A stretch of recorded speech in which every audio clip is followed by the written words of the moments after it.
성부와 성자와 성령의 이름으로 말씀드립니다. 한 주간 동안 안녕하셨는지요? 오늘 복음은 그리스 사람들이 과월절을 지내기 위해 예루살렘에 왔다가 필립보에게 예수님을 만나게 해달라는 장면에서 시작됩니다. 그러자 필립보는 안드레아와 함께 이들을 예수께로 데려갑니다. 예수님은 이들에게 다짜고짜 사람의 아들이 큰 영광을 받을 때가 왔으며 밀알 하나가 땅에 떨어져 죽지 않으면 한 알 그대로 남아있고 죽으면 많은 열매를 맺는다고 말씀하십니다. 이어서 예수님은 자기 목숨을 살리고자 하는 사람은 잃을 것이고 자기 목숨을 미워하는 사람은 영원히 살 것이다. 내가 있는 곳에는 나를 섬기는 사람도 같이 있게 될 것이며 나를 섬기면 내 아버지도 그를 높이실 것이라고 말씀하십니다. 저는 이 부분을 읽으면서 왜 그리스 사람들이 예수님을 찾아갔으며 또 예수께서는 다소 맥락이 없어 보이는 말씀을 하셨는가에 대해 곰곰이 생각해 보게 되었습니다. 주석서에서 찾은 내용은 필립보와 안드레아는 12사도들 가운데 유일하게 그리스식 이름을 가졌다는 것, 또 이들의 고향 벳사이다는 이방 도시인 데카폴리스와 가까워서 그리스어를 할 줄 알았을 것이라는 정도였습니다. 그리고 이제 때가 되어 예수께서 유대인들뿐만 아니라 온 세상 모든 민족을 위하여 순환과 죽음을 겪은 후 부활을 통해 당신의 참모습을 드러낼 때가 왔다는 정도의 내용이었습니다. 합당했지만 아주 만족스러운 주석은 아니었습니다. 그러다가 제가 전에 읽었던 철학자 김용규가 쓴 신이라는 책에서 예수님과 그리스인의 만남의 의미 그리고 그리스 사람들에 대한 예수님의 말씀을 제 나름대로 해석할 힌트를 얻게 되었습니다. 참고로 김용규는 독일에서 신학과 철학을 전공한 분으로서 인문학 관점을 통해 신학의 여러 주제를 탁월한 문체로 풀어내는 저술가입니다. 기회가 되시면 이분의 책을 꼭 읽어보시기를 권합니다. 김용규의 저서 신은 그리스 사람들이 추구한 삶이 스토아 철학에 잘 담겨져 있다고 봅니다. 스토아 철학은 도덕가치, 의무, 정의, 굳센 정신 등과 같은 덕목에 중심을 두고 보편적인 우애와 넓은 자비심을 강조함으로써 그리스에서 가장 호소력 있는 철학으로 자리 잡았습니다. 이처럼 스토아 철학이 그리스의 넘버원 철학으로 자리 잡게 된 배경에는 로고스란 개념이 있었습니다. 로고스는 우주 만물을 창조하고 지배하는 신의 섭리, 즉 왕의 법령이라도 어길 수 없는 하늘의 법, 즉 자연법을 의미했습니다.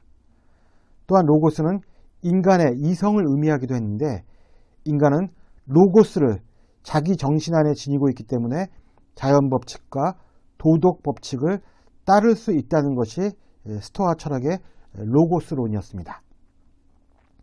김용규는 스토아 철학의 대표적인 인물로 네로 황제의 스승이지만 네로로부터 자살하라는 명령을 받은 세네카를 예로 듭니다.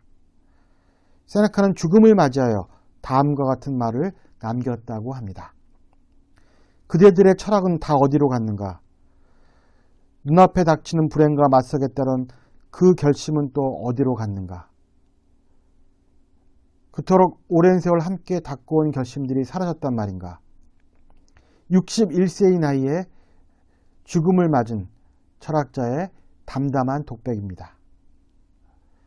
세네카가 이처럼 초연하게 죽음을 맞이하게 된 이유는 우주의 섭리인 로고스가 인간의 운명을 주관하고 있음을 자신의 몸으로 체득했기 때문일 것입니다.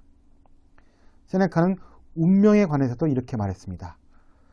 운명이 우리를 인도하며 각자의 수명은 태어나는 순간 결정된다.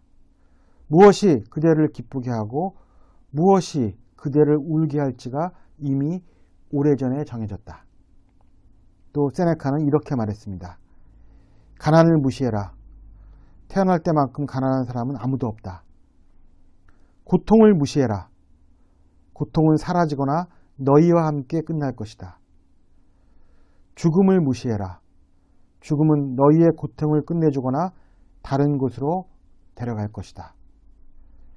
제 생각에는 아마도 예수님을 찾아왔던 그리스 사람들의 밑바탕에 깔려있던 세상이 바로 스토아 철학이었을 것이라고 추측해 봅니다. 그러나 이들은 스토아 철학에 만족하지 않았던 것 같습니다. 이러한 배경 아래 예수께서 그리스 사람들에게 했던 말씀을 살펴본다면 좀 더 이해가 쉽게 되리라 생각됩니다. 예수께서 이들에게 한 첫 말씀이 사람의 아들이 큰 영광을 받을 때가 왔다는 것이었습니다. 예수님은 누구보다도 운명이 예정한 삶을 사는 것이 어떤 것인지를 아시는 분이었습니다. 자신이 죽을 때를 미리 알고 있는 소수의 사람 중에 하나라고 할까요? 예수님의 이 말씀을 그리스 사람들이 들었을 때 이들은 스토아 철학의 로고스 그리고 섭리와 운명에 대해 떠올렸을 것입니다. 그러나 예수님은 여기서 한 발자국 더 나갔습니다. 미랄 이야기, 목숨의 역설, 영원한 삶, 그리고 자신들의 로고스를 섭리하는 살아계신 아버지 하나님의 존재 등 스토아 철학이 꺼내지 않았던 이야기를 하셨습니다. 그리고 그 절정이 바로 십자가였습니다. 즉 이성이 주관하는 철학의 수준을 뛰어넘어 자신의 온 실존을 지배하는 믿음의 차원으로의 도약. 이것은 스토아 철학이 해줄 수 없었던 십자가 위에 달리신 예수님만의 몫이었습니다. 그리고 이러한 예수님을 자신의 믿음의 본보기로 삼는 것, 이것이야말로 바로 그리스 사람들이 예수님으로부터 원했던 것은 아니었을까 하는 생각을 하게 됩니다. 사실 그리스도인의 삶을 철학으로 표현하자면 어떤 사상보다도 스토아 철학에 가깝다고 생각됩니다. 예수님이 그 본보기였습니다. 그러나 예수님에게는 플러스 알파가 있었습니다.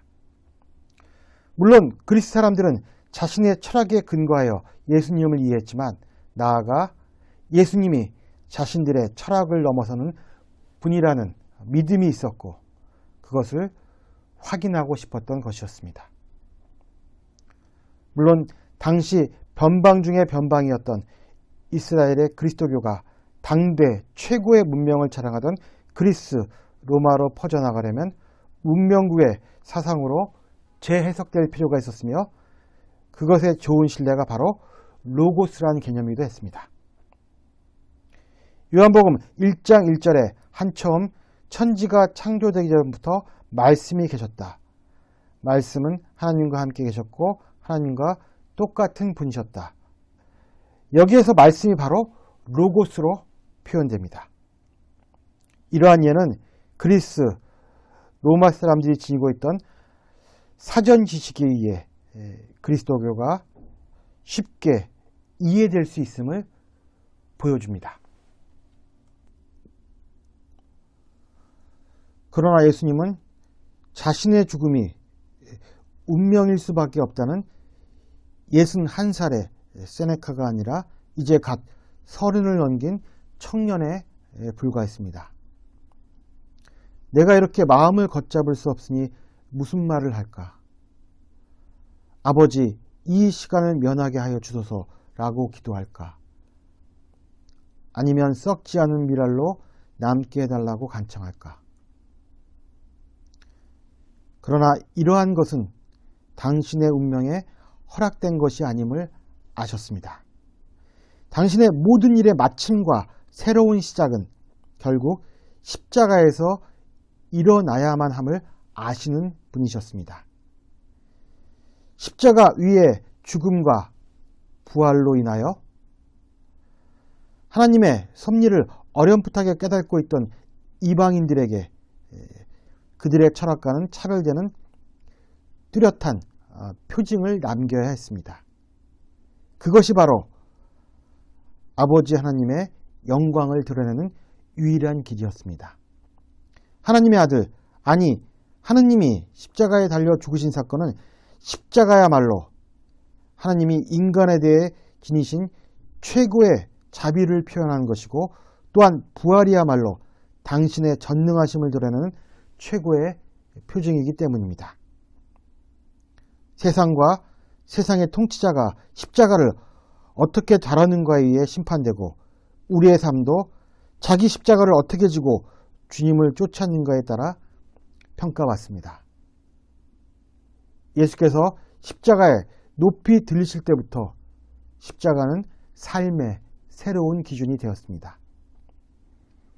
종말의 시간까지 십자가는 모든 사람들의 심판의 기준이요, 사람들을 주님께 이끄는 표징이며, 하나님께서 인간의 삶을 평가하는 확고부당한 기준점 구실을 할 것입니다. 성부와 성자와 성령의 이름으로 말씀드렸습니다. 아멘.